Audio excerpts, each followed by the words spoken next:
Hello and welcome back to the Arcane Forge. My name's Josh. Today I wanted to talk about my top 5 favourite types of players in any role-playing campaign. Now there are plenty of really great types of players in role-playing games, because all you really need to do is be a friendly person, maybe even be long-term friends with the people that you're playing with, and to be excited about gaming. But the people on this list have gone beyond that. They're making the game more enjoyable for not just the DM or themselves, but everybody else playing as well. They are contributing to the feel of the game as a whole. They're really a massive addition to the game. Now obviously everyone's criteria for this list is going to be slightly different. These are just my top 5 favourites. But if I miss one that you think should definitely have made it onto this top 5, make sure to leave it in the comments down below and maybe we can make a second video with your suggestions, something like that. Either way, let's get started with number 5. So number 5 on this list is the prepared player. It can often be really easy to get caught up in life, especially when you're working really hard and you've got a lot of stuff to keep on top of at work, maybe at home as well. It can be easy to focus on all that stuff, which you totally should, but then when it comes to leisure time, you just want to chill out and relax, and sometimes that means you might forget stuff. It happens to all of us. But the prepared player is someone who is ready for this. They know that this is a possibility and they take action accordingly. The prepared player is someone who's going to bring all of their stuff that they need to play the game every time they play. Maybe they have like a binder with everything inside of it. Maybe they have a bag specifically for D&D stuff. They're bringing their character sheet, notes and paper, maybe spares for other people, pens. They've got their player's handbook or whatever kind of handbook you're using for your role-playing system. And on top of that, they have a good understanding of the game that they're playing. They don't necessarily have to be Captain Ultra Knowledge. They don't have to know every single facet, every option, everything about the game. But they know roughly what they can do. They know roughly what the rules are. And if they've got spells or abilities, they know pretty much what all of their spells and abilities can do. So when it comes to combat and they're waiting for their turn, they don't necessarily have to look through the book, slowing down the process of the game. They can just say, I'm going to do that thing. Being prepared, it just makes the game run that little bit more smoothly and can help out your friends and your other players if they need it as well. 4. Now number 4 for me is the invested player. DMs can go a long way towards creating or assisting in the creation of invested players by making really in-depth and exciting storylines, building really interesting worlds, and making something that your players really want to jump into. But invested players, nonetheless, no matter what they're playing, are in the game. Their head's in, they're not distracted. They're really there for the narrative of the story. They're excited about what's going on. They maybe even take notes and come up with their characters, fleshing them out with the world that the DM's building. To work with the DM to make really interesting plot lines, character arcs for the person that they're playing. It doesn't matter if the invested player has not managed to play for a couple of weeks, because they're so in the game they can remember what's going on. They know what the story is and how the lore of this world works because they've really studied it. They've really taken the time and the care to appreciate what the DM has built. While a good player might make a really fun character that's really going to contribute and add something to the story, the invested player would go one further by entrenching that awesome character in the world and making them work for the story, the lore, however the story is supposed to work. If it works right, the invested player should fit in seamlessly with the world that the DM's created.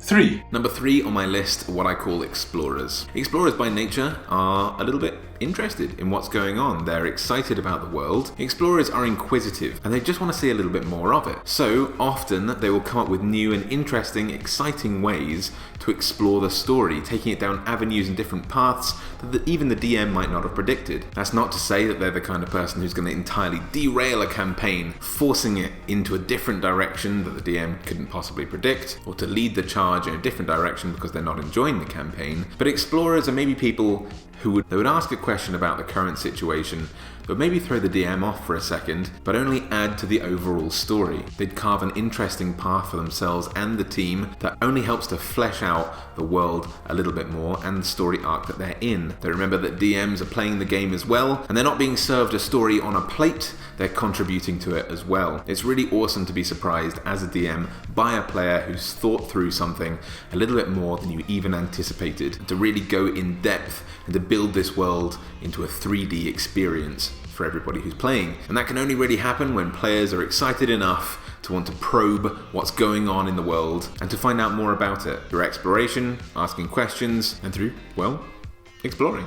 2. Number 2 on my list are amazing role players. And goodness knows you don't need to be in an episode of Critical Role to have a fun time with D&D, but personally I love a bit of good role playing. I love seeing players who, when they sit down with their character sheet, they stop being Steve from IT and they become their character, a fully fleshed out being. That doesn't necessarily mean that you're going to be passing the table snacks to Grignack the Barbarian. He's still Steve from IT at the end of the day, but this player treats role-playing as a priority, and it helps to instill a sense of ambience, sense of atmosphere with the other players. I remember in particular one campaign that I played with a DM who was an actor, and he encouraged me to think about taking my turn in terms of how I would see it in a book, how I would read it. So instead of I reach over and open the door, I would explain that Alden the half-elf removes his robed sleeves from his pockets, had been twiddling with a cursed coin in his pocket, dropping it momentarily with a sigh of relief. He reaches out for the door handle and feels whether or not it's cold. Turning it gently, he peers through the door to see what's on the other side before opening it fully for the rest of the party. They think about how their character might act at all times. Do they open doors furtively? Are they suspicious? Are they cautious, aggressive, hot-headed, boisterous, charismatic, or maybe a bit of a wimp? They're able to separate their day-to-day life with what their characters would be thinking in that moment. And it's tough to transport yourself into somebody else's shoes, but when the amazing role player steps into their character, it's almost like watching a movie or a great piece of TV. You can really feel like you're there. It really adds to the atmosphere. You can't help but sit back with a sense of pride at the fact that they're really obviously enjoying the story. 1. Number 1 on my list is the team player. I personally love when there are other players in the group who are encouraging the rest of the team to get involved. They might encourage other players to start role-playing a little bit more, to come out of their shell, to hopefully get them to loosen up and to enjoy themselves a little bit more. Maybe they bring extra note paper and things like that for the rest of the team. While someone's frantically looking something up in a book, if they know the answer, they're willing to contribute and speed up the gameplay. They'll make time to ask other people questions and find out what their character's motivations are, rather than solely thinking about what their character would do in every moment. They're thinking of the group as a team and not just a band of individuals. In addition to that, they might also think about the team dynamic in general. Rather than striving to create their ideal character that they have in their head, they might roll with the punches and change what their character can do based on what they think the team really needs. Maybe they take a few extra healing spells or a shield if they think that the rest of the team need defending. Maybe they know that there's a really quiet person in the group who really wants to experience a little bit more, so they invite them into more content. They ask them questions about what their character might think, and if the opportunity for interesting or exciting loot manages to drop, they'll think about who in the party might need that best, or who might use it best, rather than thinking, oh, that's really exciting, I need to play with that. They're a people person by heart, and they help everybody else to have a really great time. That doesn't mean that they're not all the other things on this list as well.